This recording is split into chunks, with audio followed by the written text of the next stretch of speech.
আসসালামু আলাইকুম। এখন যে নিউজটা দিচ্ছি আপনাদেরকে, এটা যারা মাইগ্রেন্ট আছেন, যারা ইউকেতে এখনো সেটেল হন নাই, তাদের জন্য খুবই খুবই গুরুত্বপূর্ণ।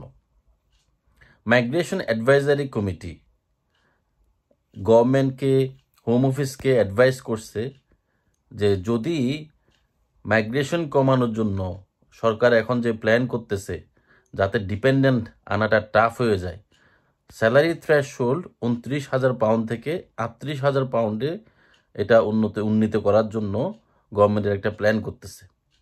তো যে মাইগ্রেশন অ্যাডভাইজারি কমিটি, যেটা হোম অফিসের স্পন্সর বাট তারা independent, 35 researcher, economist, business person, এরকম হাই ক্লাসের সিভিল সার্ভিস, পলিসি মেকার, এদের মাধ্যমে গঠিত, যারা হোম অফিসকে ইন্ডিপেন্ডেন্টলি অ্যাডভাইস করে।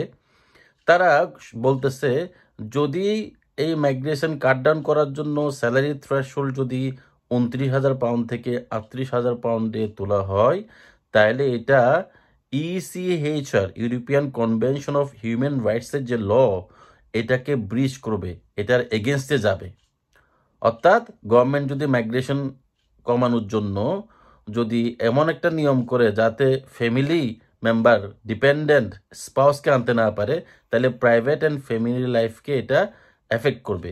গভর্নমেন্ট যদি এটা করে এবং এটা যদি কোনো ক্লেইমেন্ট, কোনো যে ভুক্তভোগী মাইগ্রেন্ট যদি কোর্টের মধ্যে যদি এটাকে চ্যালেঞ্জ করে, তাহলে গভর্নমেন্ট হেরে যেতে পারে।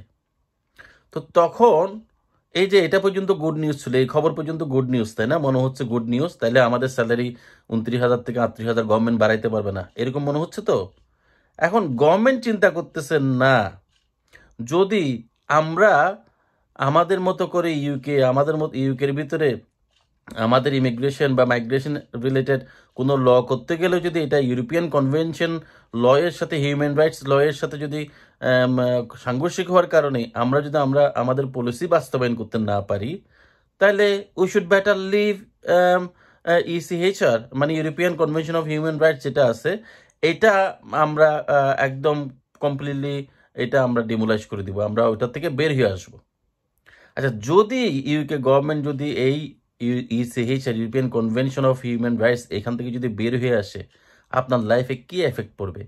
আমরা যে এখন নর্মালি 10 ইয়ার্স রুট, অর্থাৎ আপনি যদি আইনগতভাবে কোনো ধরনের ওভারস্টেয়ার না হয়ে, এটা স্টুডেন্ট হোক, ওয়ার্ক পারমিট হোক, টায়ার 1, টায়ার 2, টায়ার 4, যেটাই হোক, আপনি যদি কোনোভাবে 10 বছর এইখানে আনব্রোকেন ভাবে আপনি যদি কোনো ধরনের ইমিগ্রেশন ল ব্রিচ না করে আপনি যদি 10 বছর আইনগতভাবে থাকেন, আপনাকে ইউরোপিয়ান লয়ের আন্ডারে 10 ইয়ার্স রোডে আপনাকে সেটেলমেন্ট দিতে ইউকে গভর্নমেন্ট বাধ্য ছিল, বিকজ এটা European convention of private and family লাইফের আন্ডারে ছিল।